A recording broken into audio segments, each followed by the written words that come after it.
And I'm going to talk about, are we making a difference? Early results from the SDPI Community-Directed Grants in California. And while I'm giving the presentation, Helen and Glenna and I have been conferencing for several weeks about this topic.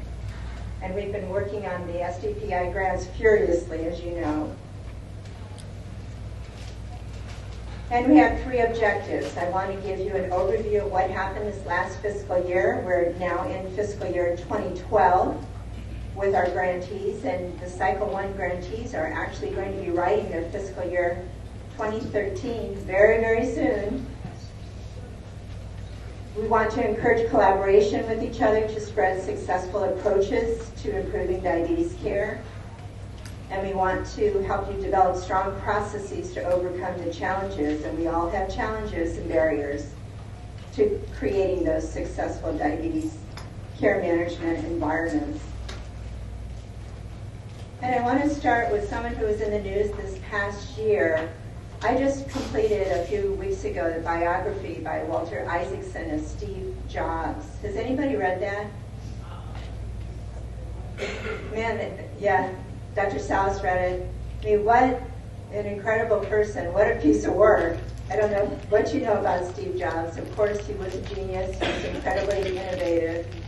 We've got many folks here today with iPhones, the iPods that we wear, the iPads. I saw some folks with their storyboards. They had an iPad attached to it, which is very innovative. My husband bought a Mac many years ago. I was trying to think of the date. It was probably 89 or 90, which is ancient history now. But I used to create patient care handouts on that little Mac. It was the little tiny one with the little, I think, 8-inch screen. And what I loved about it, it was so intuitive. I didn't read any manual. I just sat down and did it. And it was just fabulous for graphics. Well, anyway, he was a tough boss. This was a man who could be extremely mean, extremely derisive, not someone that you would want to be employed by. And he had cancer. He died of cancer last year. Cancer attacked his body, and he had it pretty much everywhere. But he had access. He was extremely rich. We know he was a multi-billionaire. He had access to every treatment available. And his genome was even sequenced. So he had specialized drugs created just for him to target his own cancer cells. Most of his care, he was in the Silicon Valley here, so most of his care was at Stanford University. Yet his wife, Lorene, was disappointed in the lack of coordination of his care, and that all the specialists did not talk all the time and get on the same page about a care plan. She had a lot of influence, obviously. She was Steve Jobs' wife, and so she convened a meeting at their house in Palo Alto and said, "We need to get it together here, folks." And I want to quote from her. His treatment was fragmented rather than integrated. Each of his myriad maladies was being treated by different specialists: oncologist, pain specialist, nutritionist, hepatologist, and hematologist. But they were not being coordinated in a cohesive approach. And she went on to say, one of the big issues in the healthcare industry is the lack of caseworkers or advocates that are the quarterback of each team. And I put my little book down and I thought, I've got a couple of feelings about that. Indian Health is better than Stanford.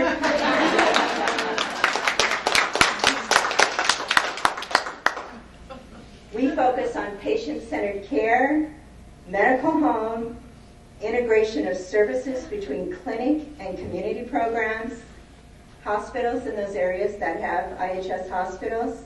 We are cutting edge. We need to continue, of course, and we've had some setbacks every once in a while, and we're going towards that truly integrated model. But we've started. We're way ahead of a lot of health systems. We see the end game. We see that it's patient-centered, and I think that's really cool. Steve Jobs should have gone to IHC Santa Clara. Now, the SDPI Community-Directed Grants are part of this pathway to achieving what we call the chronic care model in improvement. We're using best practices. We're trying to achieve healthier lives for our clients with diabetes. We're setting targets. It's our funding source and our programmatic guide. We're tracking our success from start to finish. And we're ahead of IPC. Some of you are now involved in IPC, and some of the things that you've been doing, you already did as a diabetes program. DDTP really thought ahead, and that DDTP, I shouldn't use the acronym, it's Division of Diabetes and Treatment and Prevention. They saw that we needed a different approach in Indian communities, one that appreciated culture and tradition, the strength of community, treating the whole person, involving families. And it's not the standard Western approach, like Stanford, where nobody talks, and chronic disease is treated like a disease, not something that the patient needs to learn about, it needs to be supported in.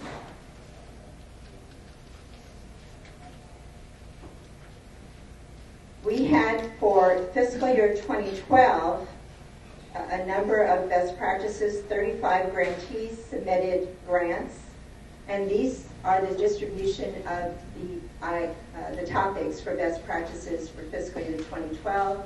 Eye care was the most popular this past year, or the current year, with 9 programs submitting grants.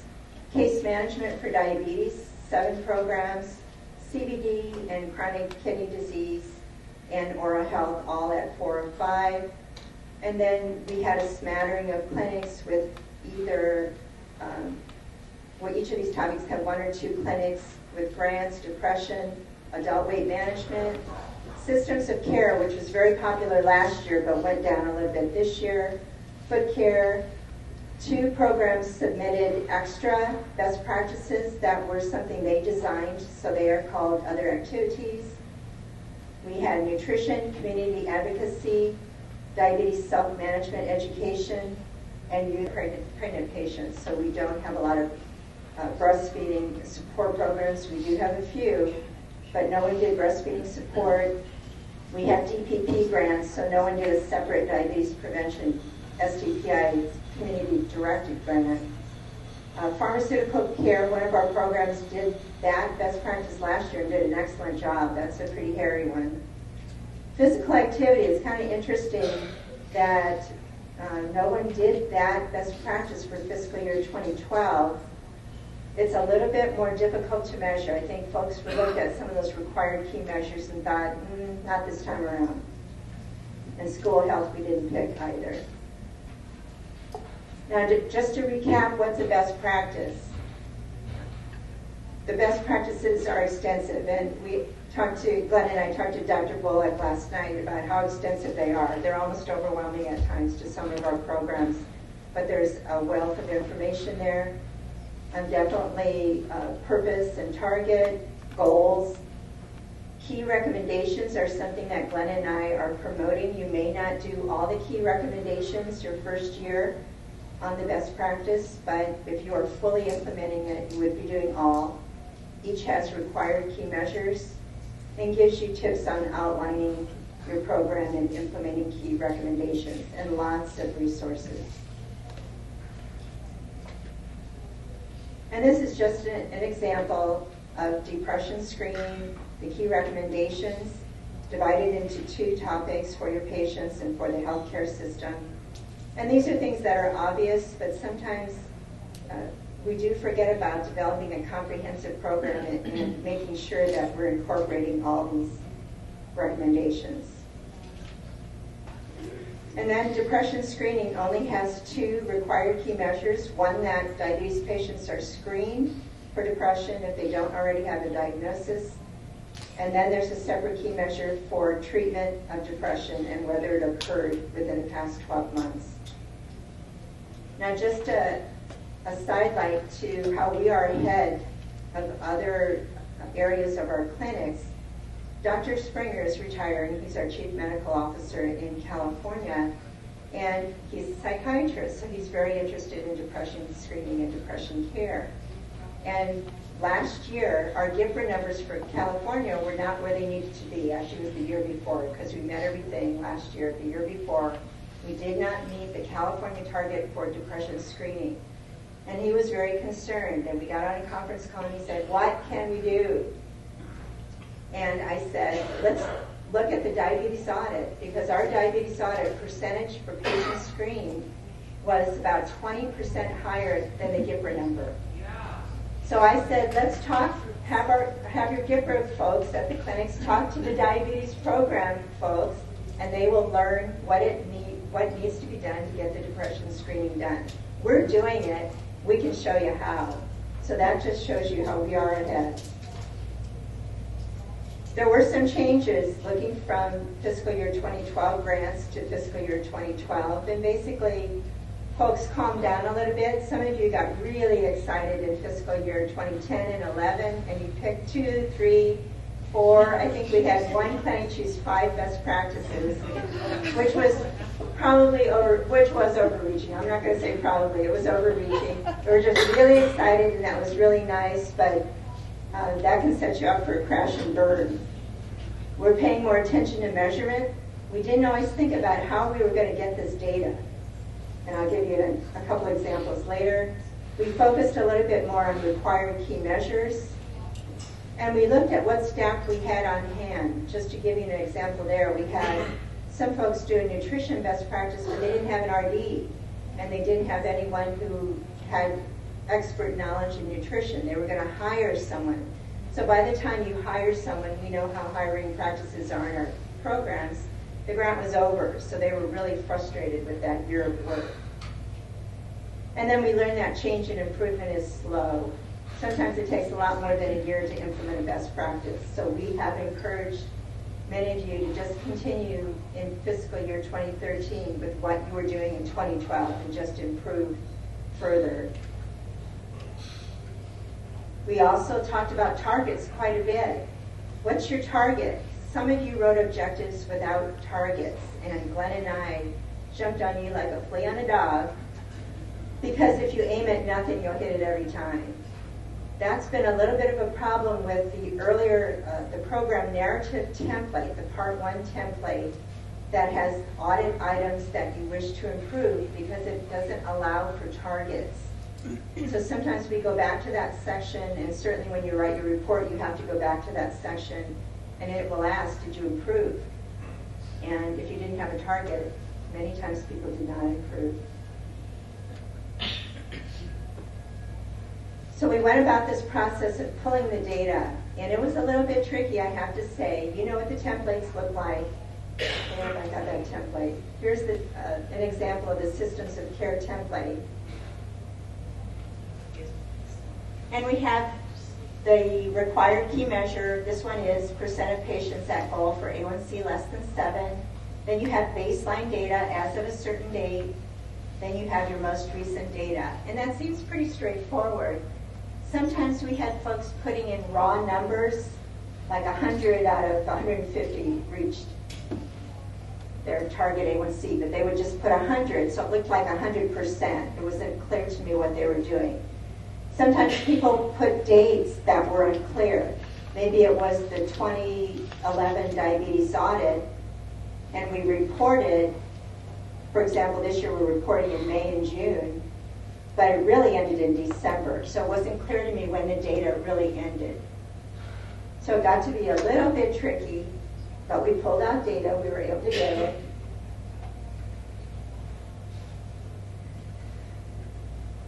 I talked about percenter count. Sometimes people change. They decided their objective and measures were not working for them, so they changed in the middle, which we were allowed to do in fiscal year 2012 and 11. And as you know, we had to file the next year's report and the next year's plan at about 8 or 9 months into the grant. So you didn't even really get a full year to implement what you were doing. Now we do have final reports, so we can get the final data in, but we didn't previously. And then what is improved?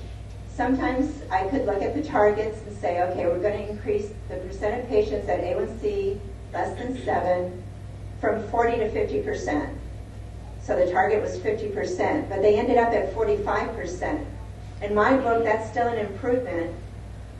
So that's what I used for this presentation today. I wasn't going to say they didn't improve because they didn't make their target of 50%. So I'm going to give you some results in relationship to 6 lessons learned from the past couple of years of the community-directed grants. And those are listed here: systems, the team that we talk about all the time, communication, leadership, case management for diabetes, and a defined process for improvement. All right, lesson number 1, systems change. A lot of us, I used to be a diabetes coordinator too, a lot of us think we're going to do it. We're going to do it by ourselves, and we can get the whole system changed, and we can get those doctors over to medical to do what we want them to do. And sometimes there's a battle between the diabetes program and other entities within your organization. But as we've learned through IPC, it takes the whole organization to change to improve diabetes care. The relationship between your clinic or your program and outside entities, those folks that you refer to and you need to get those reports back, community programs that you need to get some information from, relationships to the community, the actual folks in your community, and then the change in relationship to your patients, where it's a patient-centered medical home and not the old paternalistic model of you do this. So the systems of care is the best practice result area I'm going to talk about now, and it's focused on the diabetes audit. Systems of care asks for you to report results on 6 diabetes audit items. Also required you in fiscal year 2011 to have a diabetes team that met regularly, and this year it added the chronic care assessment tool. And I'm not going to put anybody under the microscope today. I'm going to call clinics by anonymous names because, honestly, some folks improved and some didn't. So I'm not going to scrutinize and make anyone feel bad. Clinic B improved in 2 of 6. They did well with the education with the registered dietitian and A1C, but they had trouble in some of the other areas: blood pressure, non-RD education, some of the medications, and LDL. And again, I was looking at any improvement, not necessarily that they met their target. The third clinic met 2 of 5. And of interest here again is that the 2 hard ones for me always are A1C and blood pressure. Those are the ones I harp about all the time because they're process and outcome. You have to get the test and you have to make an improvement. That can be very difficult.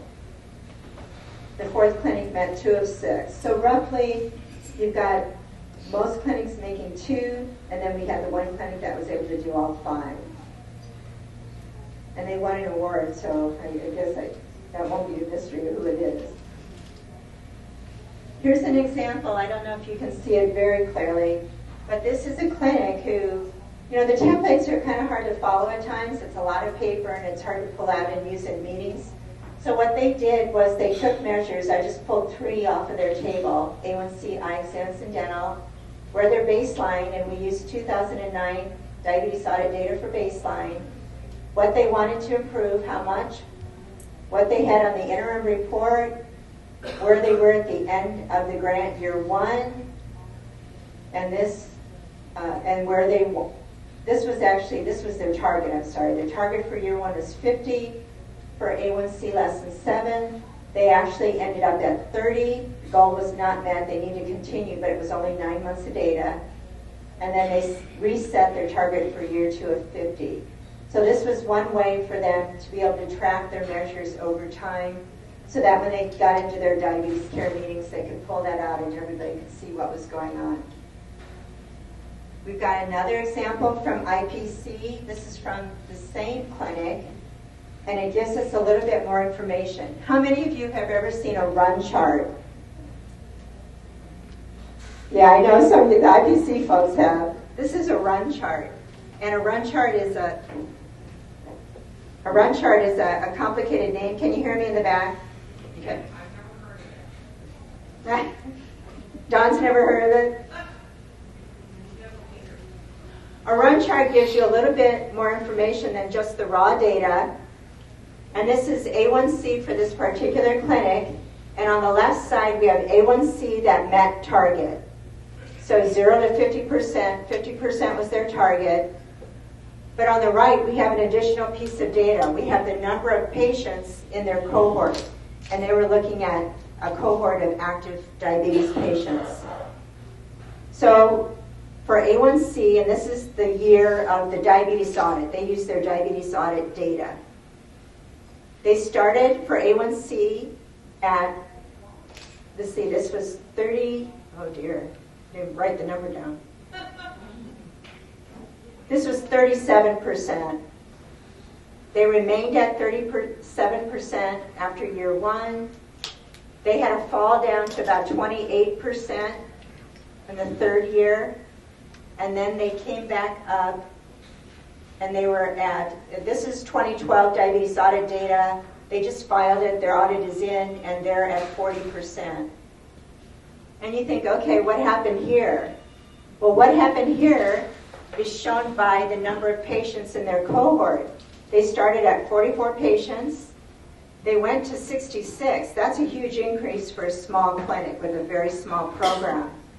So they crashed. They got this big flood of patients, and it was hard for them to get the patients what they needed during that period of time. So their data fell.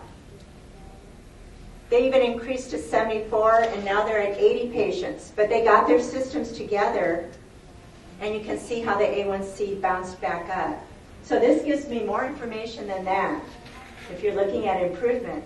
This tells me the reason why, one of the reasons, certainly that they had trouble, was because their number of patients increased. So it makes things more understandable. This is an IPC tool, just to give you a little flavor, a little taste of that. That is very helpful. And sometimes visual things are better than charts, numbers and charts. Did that make sense to you?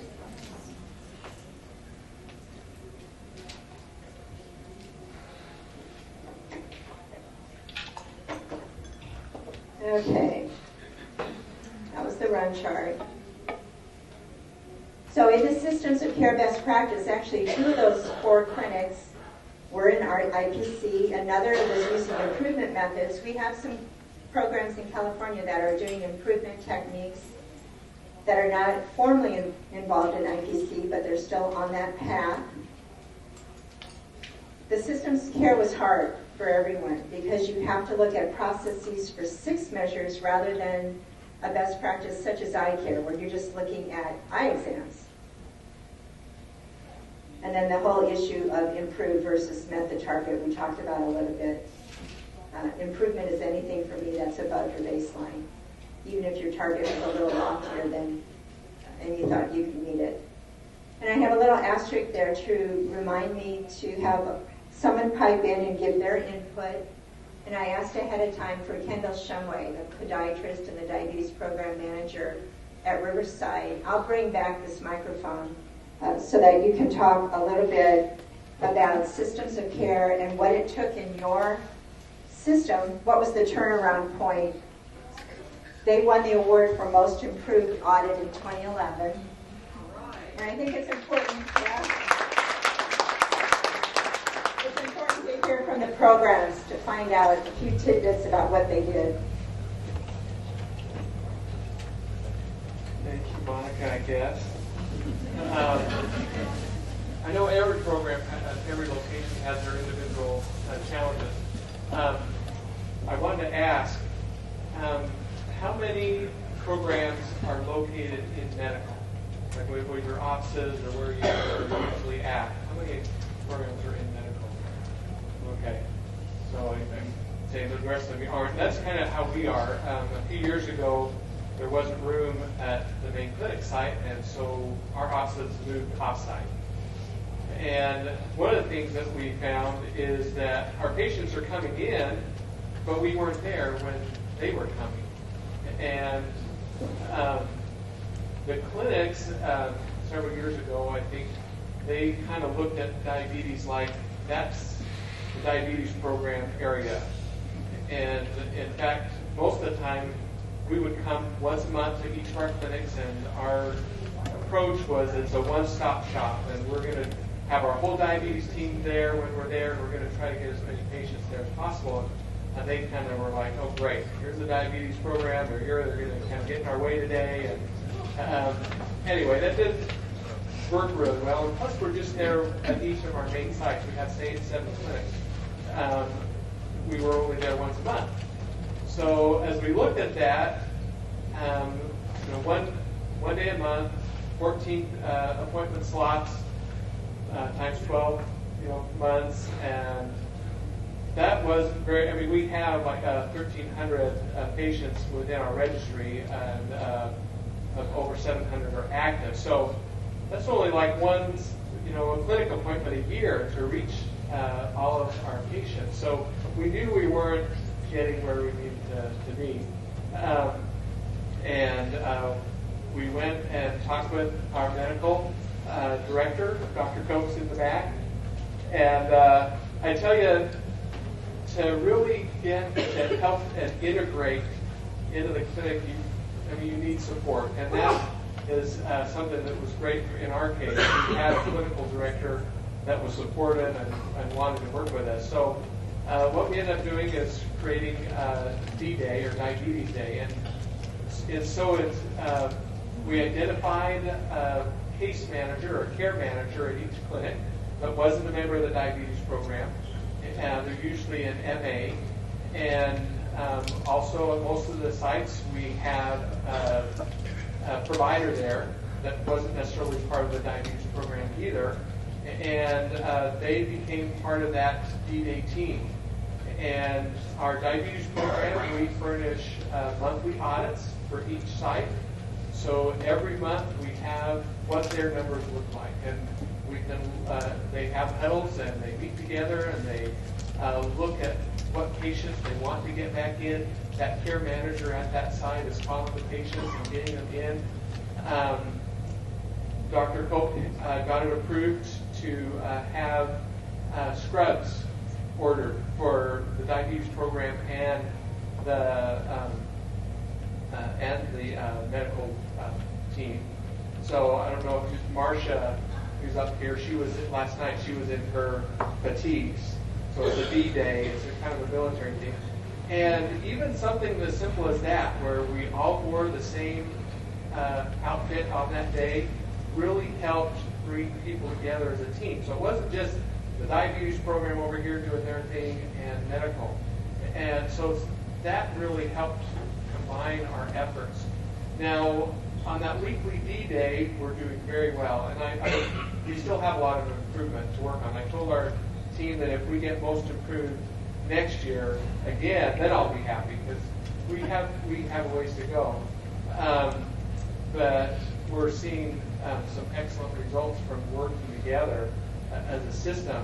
I'm hoping that at some point, that it doesn't matter when a diabetic walks in, somebody's looking at what needs to happen, and that's really where we need to be. So we went from once a month doing what we needed to do on that one day, and now we've gone to once a week.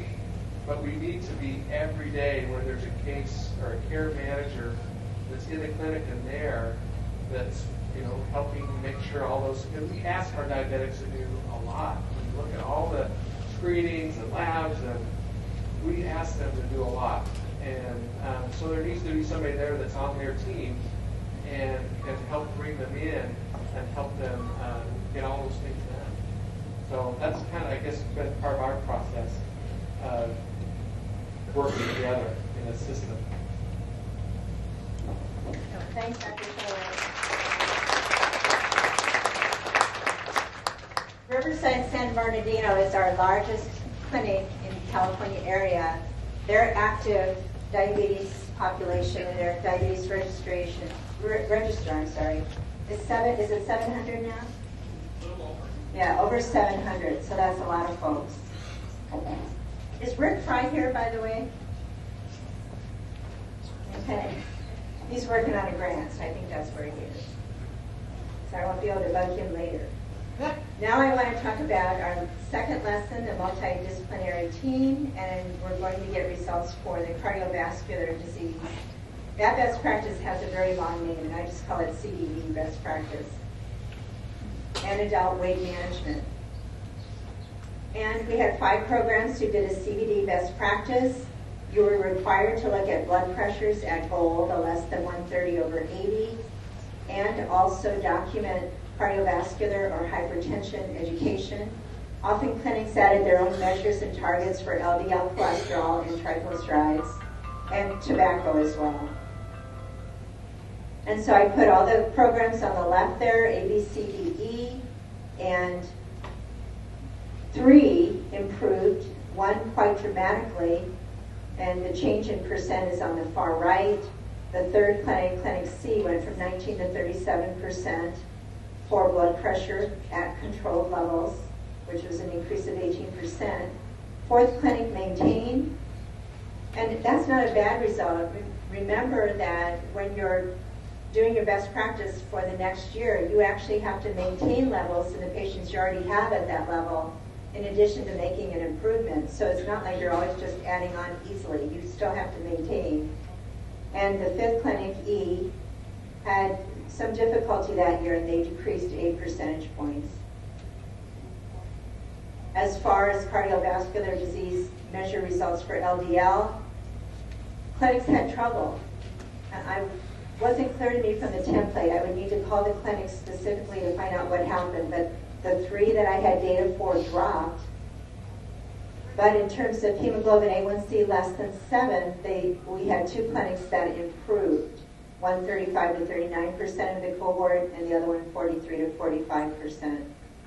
And again, that whole issue of process and outcome measures, A1C, LDL, blood pressure, things that you have to obtain but also work on, those are more difficult measures. And it's not just diabetes team. We can educate, we can talk to the client about self-management, but it also requires the appropriate medication intervention. Tobacco cessation counseling was a slam dunk because pretty much to a provider and to a diabetes program staff member, everyone in this room does this. We talk to our patients, but we don't always document. That's the issue. So one clinic really jumped from 10 to 26%, one from 27 to 67, but I would tell you they're both at 100%. They just haven't documented, or they haven't documented in a way that their data is being extracted properly. We had trouble with hypertension and CVD education because on the diabetes audit we have nutrition, as you know, exercise is the second topic, and the third topic is other diabetes education. It's not separated out into topic.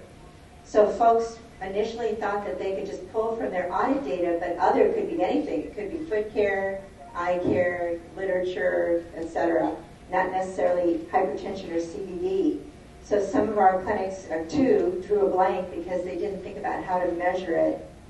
And then other folks, they started at 0 because no one was measuring prior to that, and they went to 20, 43, and 75%. So that's a lesson on education. You need to know how you're going to measure it, and you need to tell your providers what topics to use. If they don't know how to chart it, then you're not going to get it either. Adult weight management. I mean, I think this is a tough one. We had a couple clinics that did this one. I'm an RD, and I would be shy about doing this one because we know weight change in our populations is difficult. I think they made the required key measures deceptively easy on this one. We all assess for overweight. We all are getting heights and weights, so we get our BMIs. Pretty much everyone's over 90%. Almost everyone's at 100%. And we all do very well in nutrition education. So you think, oh, those are the required key measures. It's easy, but it's that whole piece about helping our clients with their weight control. That's the hard part. One of the clinics used tele-RD services, so they did keep a separate register for those that got the tele-RD services. 71% of those referred decreased their BMI by any amount. 29% decreased A1C, so it looks like those services worked. We had innovative activities and programs such as Weight Watchers, fitness trainers, cooking classes, walking clubs, Bike Wednesdays, senior center exercise. Many of these two clinics employed self-management support, and that is actually required for fiscal year 2012 as a required key measure, that you have your clients self-select goals, and then you'll see whether they succeed or not. And one of the problems that we have with these grants is we all do a lot of activities, but it's hard to prove that all your programs are making a difference. How do you prove that your health fairs, how do you prove that your walking clubs, how do you prove that those patients make long-term behaviors and have clinical and behavioral targets and results as a result of that activity? That's a little bit trickier.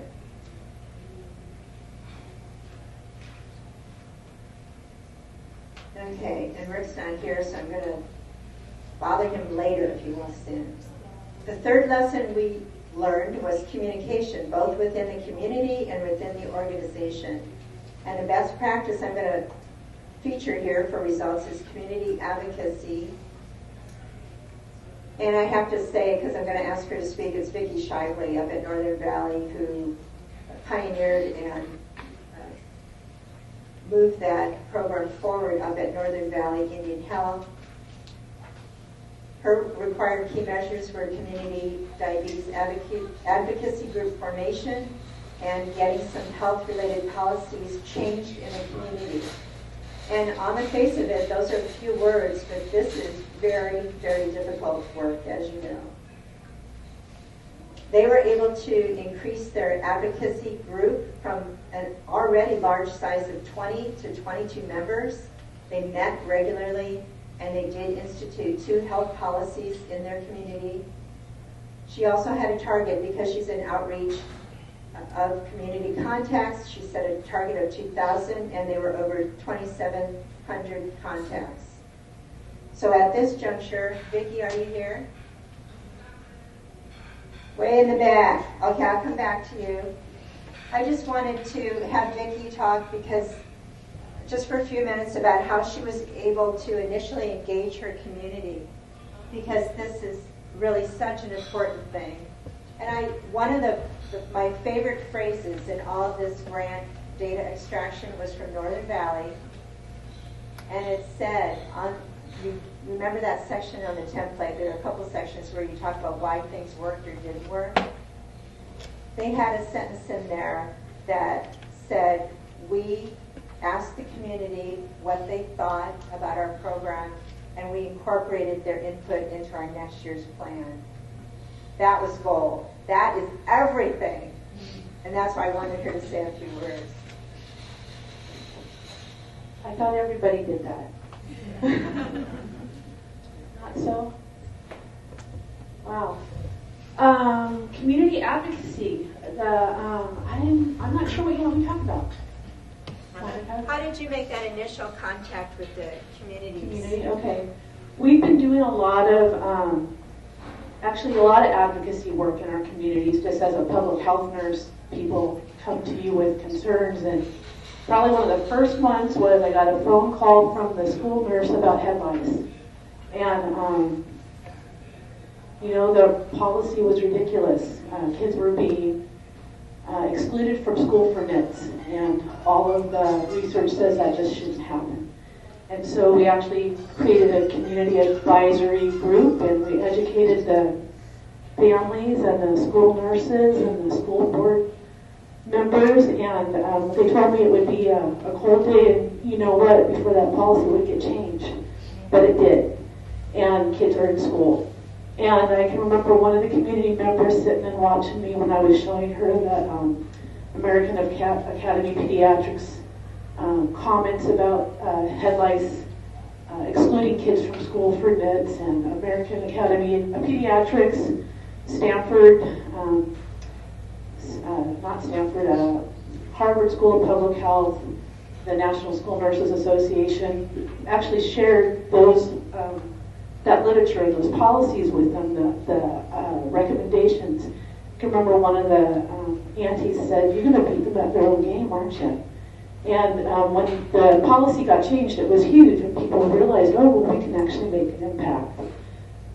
That was the first thing years ago. We've done lots of other work, and somewhere along the line, well, actually, when the community advocacy best practice came out, it was like, oh, finally, there's some support with doing this work. Because usually what I would get is, why are you doing this work to be with the community? I often would get, would be suggested that that's not really what we should be doing. But the best practice was great. We pulled together an advisory, an advocacy group, and how we chose those folks were to have a really strong group of community health workers who are from the community, and they knew who from different families, and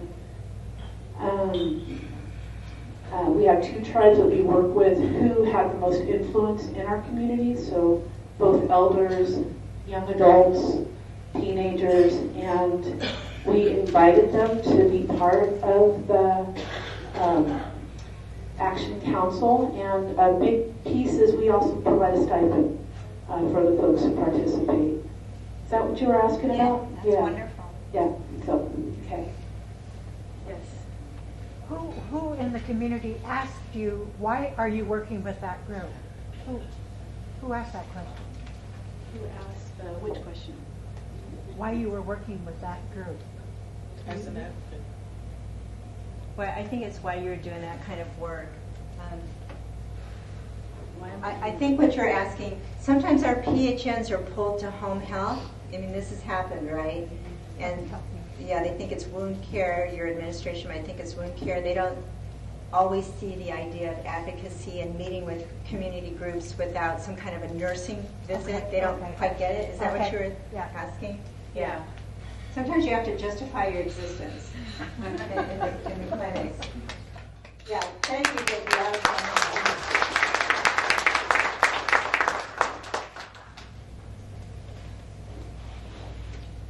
All right, so now we're moving forward to lesson number 4, leadership. Boy, this is a big one. This is a companion one to communication, because your leaders need to be involved in what you're doing, and they need to know what you're trying to do, how you're trying to do it, and they need to be there for you so that they can remove barriers and help solve problems. And Helen, I forgot, are you leaving? No. Okay. Hi, Daryl. Dr. Tonema. I was going to ask you, Helen, if you could say a couple words about leadership, because I know that's something that you've talked about in IPC. It's so critical. I made a lot of mistakes when I was at the program I worked at. I actually had the leader ask me, what do you really do? And I thought, oh Lord, if I haven't made it clear what I do, then I've really screwed up. So they need to be in the loop. Leadership is very, very necessary. We can't go anywhere without our leaders being on board and being supportive. Also remember that you're all leaders. Every one of you are leaders. There are managers and there are leaders. So leaders engage and empower staff. And we want to pull everybody in. And we also want to know how we can help each other. So if our leadership is involved, the CEO, the medical director, and everybody that makes decisions, including the health board, it really takes a personal story so that they understand that this impacts people's lives. Instead of just showing them data, you may want to be able to tell a story about a patient and their experience that they've had, what's gone on in their lives, or how has your work positively impacted their life, right? There's all kinds of stories, and those are what really hit home in the hearts of the people that are leading your organization, because this is what they're doing it for. So if you can get leadership on board, then they're going to help to remove those barriers that you come up against when you're coming up against barriers, because you will. And they really need to open those doors for you. And as you work towards quality and trying to improve the services for all your patients and all the people you work with, it's imperative everybody's on board. And I think that's the statement you wanted. Huh? Any questions on that?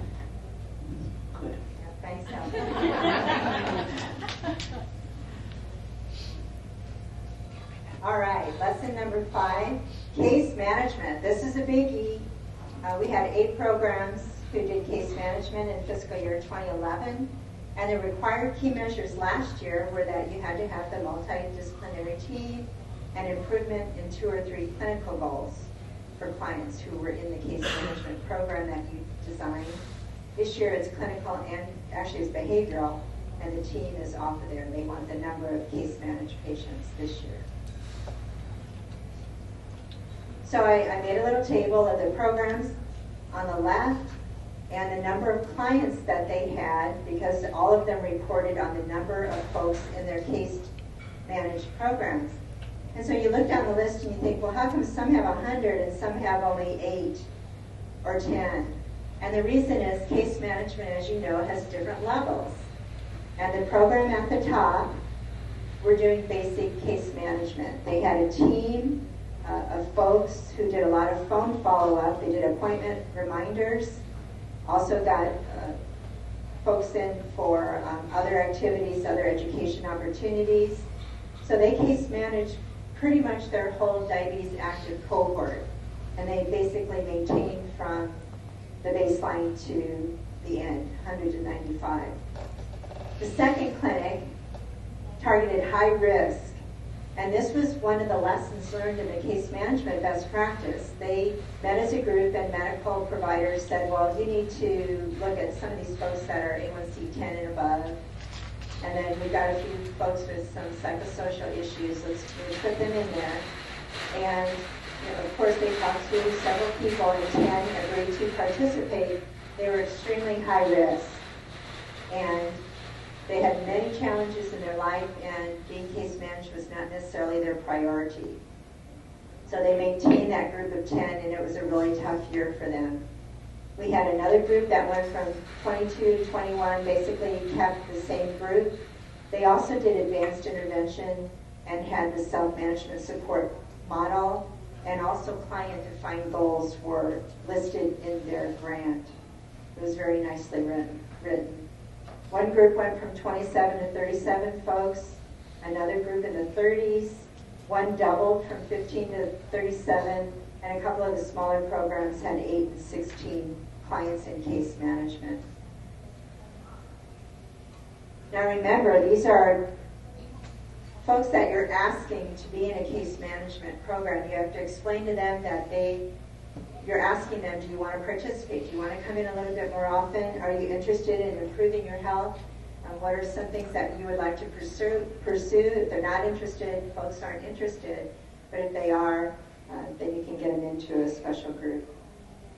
One of the clinics did a data comparison to their control group. What they did in RPMS was they made a register for their case managed patients, and then they subtracted them from the bigger active cohort. Then they ran an audit on both groups, and so they could see the difference. Are people who are case managed better in terms of their standards of care than folks that are not case managed? And the answer was yes. Actually, the control group still was case managed. They got basic case management. They weren't getting the advanced case management. A lot of our clinics did patient satisfaction surveys, and one of them said to me, Monica, I don't know why we're doing this because everybody is happy. And I said, that's a result. The patient satisfaction is high. They loved the case management services. They got the attention. They were getting support. They were allowed to give their own input and set their own goals. They were extremely happy with the program. One of the clinics did case management for pre-diabetes patients, so getting them on that lifestyle path before they develop diabetes. And then as you saw yesterday, at Kamau and some of the other programs, you can do EHR charting of your care plans. And the beauty of that, of course, is that all your providers or anyone looking in the EMR can see what the goals are, and they can reinforce those for you. And the system can notify you when the follow-up is due. One program had a birthday incentive program, so at the client's birthday, they got a lot of praise and support, and then they got some of their management in during that period, their standards of care. One clinic did stages of change training, which I thought was really cool. A lot of us know what stages of change are, whether someone's contemplating change, ready to change, et cetera, et cetera. Dr. Tonema is going to talk about that later as well. But one clinic actually did formal training for the staff, so everyone knew what it was about and where the patient was and when to leave folks alone and when to push them a little bit. And overall, all the sites learned that you don't have to target just the very, very high risk as defined by medical high risk, high A1C, or something else that's out of whack. You can broaden the cohort to anybody interested in case management. If I've got a client who's at A1C 7 and they just want to work on weight control issues, I can still have them in a case management program. It's just for a different issue than A1C or some high risk. But actually, weight is high risk.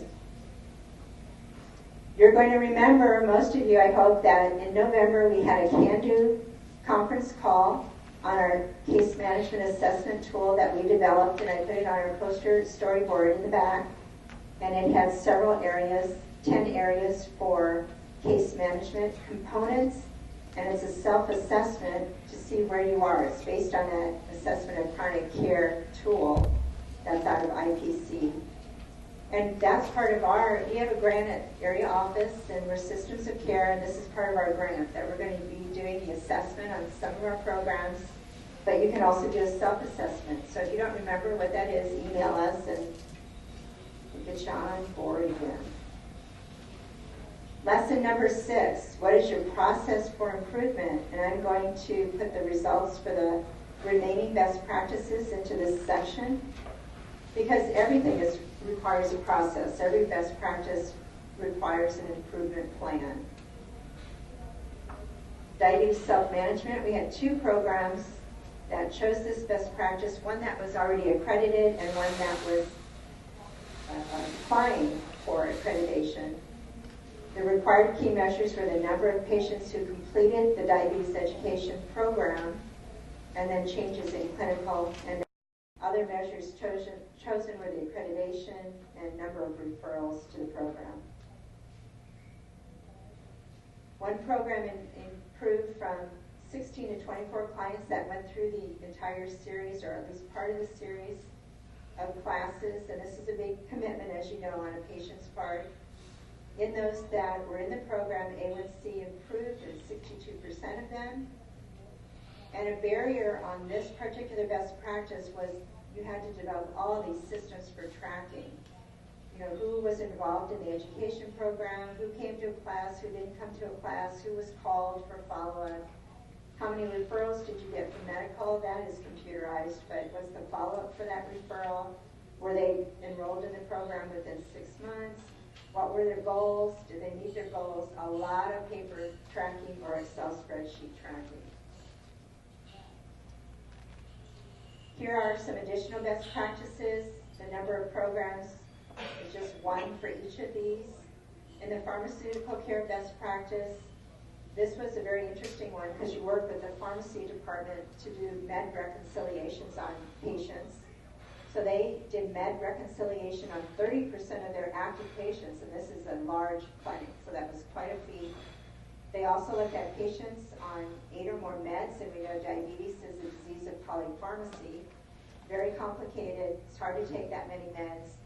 So they worked with those folks, 27% of them. And then meds of 98 patients who had chronic kidney disease were evaluated, because that's also a very complicated situation. So very good outcomes for a difficult best practice. Foot care, one program did that. The education wasn't noted, but their foot exams increased greatly from 62 to 90%. One program did youth and type 2. They had 56 kids, aged 10 to 18, screened for type 2 diabetes based on their body mass index. So they had to create a screening protocol. Who are we going to screen? How are we going to screen them? How are we going to talk to the family about this issue? How are we going to do prevention? It's a huge protocol. So they did a lot of work on that. They did an EMR tracking report, and they did some additional work in adults on this one. It was a very well done best practice. One nutrition best practice where the RD education increased from 52 to 82%. We had to do partnerships with the community, and they increased from 8 existing partnerships to 10. And they also created an RD referral protocol and taught their providers how to do referrals in their EHR. A lot of work being done out there. We had 3 clinics doing oral health, dental best practice, and the dental exams increased for all of them, one quite dramatically. Clinic B went from 9 to 45%. All of them ended up at about half of their cohort with dental exams, and now that's an issue in California with the Medi-Cal funding. Dental education kind of washed out because many of our clinics have dentrix, and you really don't know education in dentrix, I understand, and that certainly doesn't pass to RPM maths, so that was a problem in measurement. One clinic was very focused on treatment. When you have an exam, often you're going to find a problem, right? So how many of those people were treated? And in this clinic, 79% of those needing treatment got treatment. They also instituted a very innovative program called Dental Dollars, because folks can't afford dental care all the time, not paid for 100%, and it's very expensive, so that was very innovative. One clinic developed a protocol for recall, so if you have a problem, how are you going to be tracked so that you don't fall through the cracks? 3 clinics doing eye care. This was an interesting one because some clinics obtained retinal cameras for their best practice, which really helped them with their percentage of eye exams. One clinic doubled, 33 to 66%. One went up 6%. Another one had trouble. Something happened at that clinic in terms of staff turnover, and they went down to 35%. Eye education was tracked by one clinic. Basically, they weren't tracking it at all at the beginning because it's not an audit item, and they went to 91%. One developed a protocol. They did have a retinal camera. Another clinic did a very good job of tracking those with abnormal eye exam reports, and of those, 85% needed treatment. We're going to be doing some additional training on the retinal cameras in California, so stay tuned for that. Steve Duramanis is putting that together.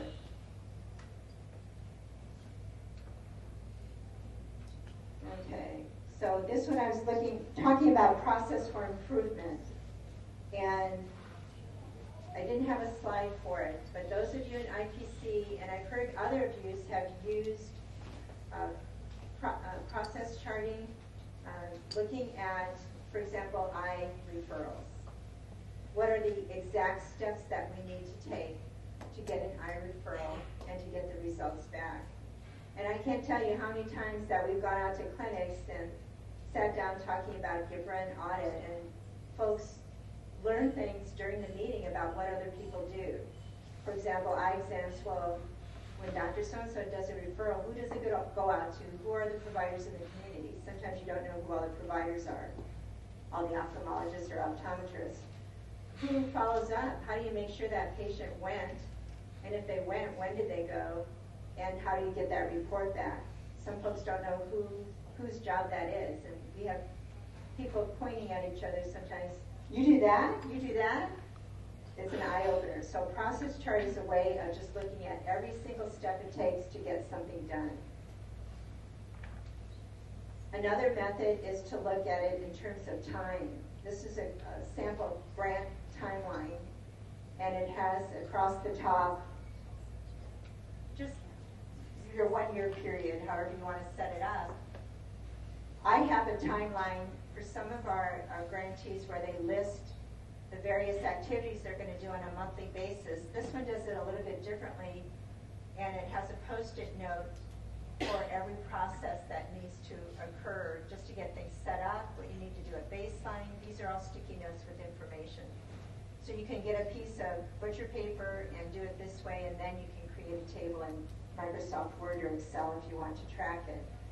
But don't be shy about doing these things by hand, because sometimes you need to talk it through with the whole group in order to determine how to get things done.